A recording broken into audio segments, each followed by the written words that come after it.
창세기 35장 16절에서 29절까지 우리 한 목소리로 함께 봉독합니다. 그들이 베델에서 길을 떠나 에브랏에 이르기까지 얼마간 거리를 둔 곳에서 라헬이 해산하게 되어 심히 고생하여 그가 난산할 즈음에 산파가 그에게 이르되 두려워하지 말라, 지금 내가 또 등남하느니라 하매, 그가 죽게 되어 그의 혼이 떠나려 할 때에 아들의 이름을 베논이라 불렀으나 그의 아버지는 그를 베냐민이라 불렀더라. 라헬이 죽음에 에브랏 곧 베들레헴의 길에 장사되었고, 야곱이 라헬의 묘에 비를 세웠더니 지금까지 라헬의 묘비라 일컫더라. 이스라엘이 다시 길을 떠나 에델 망대를 지나 장막을 쳤더라. 이스라엘이 그 땅에 거주할 때에 르우벤이 가서 그 아버지의 첫 빌하와 동침하매 이스라엘이 이를 들었더라. 야곱의 아들들은 12이라. 레아의 아들들은 야곱의 장자 르우벤과 그 다음 시몬과 레위와 유다와 이사갈과 스불론이요, 라헬의 아들들은 요셉과 베냐민이며, 라헬의 여종 비라의 아들들은 단과 납달리요, 레아의 여종 실바의 아들들은 갓과 아셀이니, 이들은 야곱의 아들들이요 밧단아람에서 그에게 낳은 자더라. 야곱이 기랏 아르바의 마므레로 가서 그의 아버지 이삭에게 이르렀으니 기럇 아르바는 곧 아브라함과 이삭이 거류하던 헤브론이더라. 이삭의 나이가 180세라. 이삭이 나이가 많고 늙어 기운이 다함에 죽어 자기 열조에게로 돌아가니 그의 아들 에서와 야곱이 그를 장사하였더라. 아멘. 할렐루야. 하나님의 은혜가 오늘 새벽에 하루의 첫 시간을 주 앞에 드리는 우리 믿음의 가족들에게 함께 하시기를 예수님의 이름으로 축원합니다. 야곱이 베델로 올라감으로 인해서 이 사실상 야곱의 이제 역동적인 신앙의 여정은 이제 끝이 나게 됩니다. 이후에 있어서도 이 야곱은 아버지 이삭이 죽은 후에 27년 더 살지만은 그 다음의 삶은 조용한 삶이라고 할 수가 있죠. 그런데 오늘 이 말씀은 바로 야곱이 이 베델에서 신앙적인 큰 성숙을 이루고 난 후에 아버지 이삭이 죽기까지 그 기간 중에 일어난 그의 아픔을 기록을 하고 있습니다.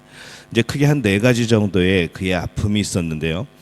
첫째는 이 라헬이 야곱의 12번째 아기를 낳고 죽음에 이릅니다. 이 라헬은 자신의 슬픔을 반영하여서 아기 이름을 베노니라고 짓습니다. 슬픔의 자식이라는 그런 뜻이죠.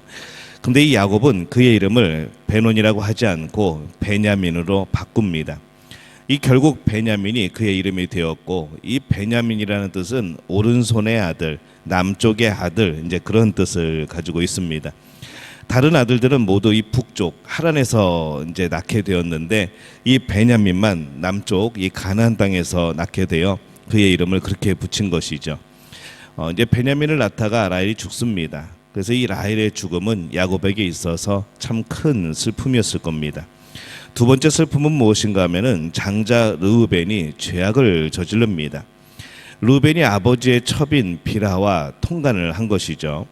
이 결코 일어나서는 안 될 일이 일어납니다. 이 일은 야곱에게 정신적으로 아주 큰 충격이었고, 자신의 아내를 잃은 것이고 또 자신의 장남을 잃은 것이나 매한 가지의 그런 참 충격적이고 아픈 그러한 일이었습니다. 이 세 번째는 아버지 이삭이 이제 죽게 됩니다. 야곱은 어머니의 임종을 지켜보지 못했습니다.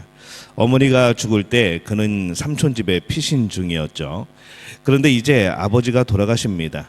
야곱은 어머니 리브가의 유모가 죽었을 때에도 이 지극정성을 다하여서 그렇게 장사를 지냈는데, 이제 아버지가 죽었으니까 또 얼마나 슬프겠습니까? 그래서 그는 세상을 떠받쳐주는 기둥을 잃은 것과 같은 이제 그런 마음이 되어지는 것이죠. 이 4번째 아픔은 무엇인가 하면은 이제 성경에 이제 순서가 바뀌어서 나중에 나오는 말씀이지만은, 시간상으로는 이 요셉이 애굽에 팔려간 것이 이삭의 죽음보다 한 12년 정도가 앞선 그러한 일이 되어집니다. 이 가장 사랑하는 아들을 잃은 것이죠. 그때 당시만 해도 이 야곱은 요셉이 팔려간 게 아니라 죽은 걸로, 이 형제들이 그렇게 이야기를 했기 때문에 죽은 것으로 그렇게 알고 있었습니다. 이 요셉이 애굽에 팔려간 것, 그러니까 이제 야곱의 입장에서는 요셉이 죽은 것, 이것이 또 사랑하는 아들을 잃은 그런 또 아픔이 되어지는 것이죠. 그래서 이 이삭이 죽기까지 야곱은 바로 네 가지를 잃어버립니다. 이 신앙에 있어서 우리는 많은 것을 이루었지만은, 그래서 이제 큰 위험을 다 넘겼지만은 그 후에 이 야곱의 모습을 보면은 이 가장 소중한 것들을 많이 잃는 것이죠. 야곱은 이스라엘 민족이 되는 12아들을 낳습니다. 차곡차곡 이루어가고 있지만은 또 그의 삶에서는 여전히 또 잃어가는 것이 있는 것을 봅니다.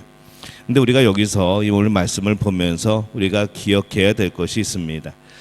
잃은 것이 야곱이 잘못하여서 생긴 것이라기보다는 이 땅의 필연적인 그런 결과라는 것이죠. 그냥 구조적인 문제입니다. 외부에서 온 슬픔들이죠. 이 라헬과 이삭이 죽는 것은 어쩔 수 없는 사람에게 정하신 하나님의 생명의 기간입니다.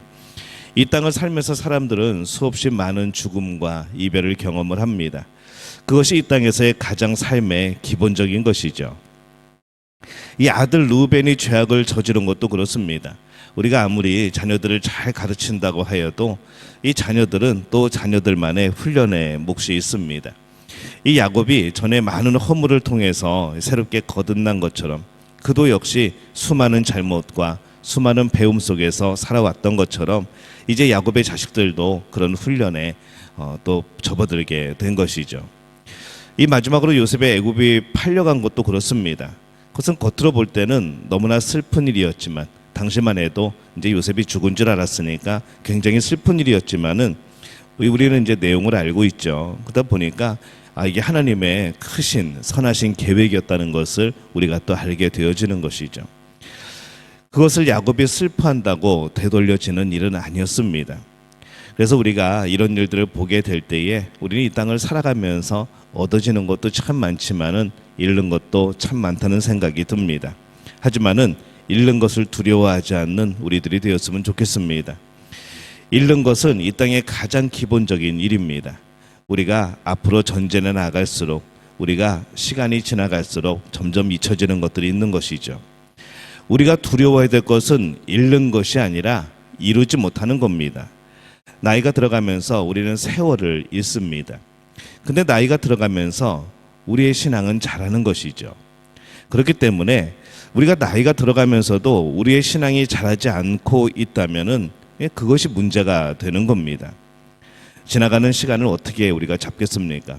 하지만은 그 지나가는 시간 속에서 우리의 신앙이 성숙하여지고 우리의 신앙이 자라가는 것, 이것은 우리가 노력하고 우리가 얻을 수 있는 것이라는 거죠. 잃는 것을 두려워하고 아쉬워하면서 그 일에 집중하는 것이 아니라 우리가 이루어 가야 하는 것이 무엇인지를 기억하고 그것에 집중하는 그런 우리 믿음의 가족들이 되어지시기를 바랍니다. 이 세상의 슬픈 일 중에는 우리가 참 슬퍼하고 또 회개해야 하는 일들이 참 많이 있습니다. 그러나 그때 슬퍼하고 끝내야 하는 것도 있는 것이죠. 이 땅을 살면서 우리는 때로 기차가 지나가야 하는 정거장처럼 그냥 거쳐가야 되는 슬픔들이 여러 번 있을 겁니다. 그때 그 슬픔에 놀라지 말고 담대하게 하나님을 바라보며 이겨나갈 수 있기를 바랍니다. 이 베델에서 올라온 야곱에게도 큰 아픔들이 많았던 것을 오늘 말씀 속에서 봅니다. 근데 이 변하지 않는 진정한 기쁨은 이 천국에서만 누릴 수 있는 것이죠. 천국에서 나를 결산하실 때에 그분이 나에게 요구하실 그것을 오늘 얻는 그런 복된 삶이 되어지시기를 바랍니다. 지나가는 것에 마음 두지 않고 또 지나가는 것에 교훈이 있다면 그것은 마음에 새기되 그 슬픔은 멈추게 되어지는 것, 그리고 우리가 이루어야 하는 또 하나님이 우리에게 원하시는 그런 삶의 길을 또 걸어가는 그런 우리 믿음의 가족들이 되어지시기를 바랍니다. 그래서 우리의 신앙이 성장하고 성숙해지고 정말 하나님 앞에 서게 될 때에 하나님이 나를 결산하실 때에 하나님이 기뻐하시는 부분들이 언제나 우리 안에 있는 그런 복된 만남이 되어지시기를 예수님의 이름으로 축원합니다.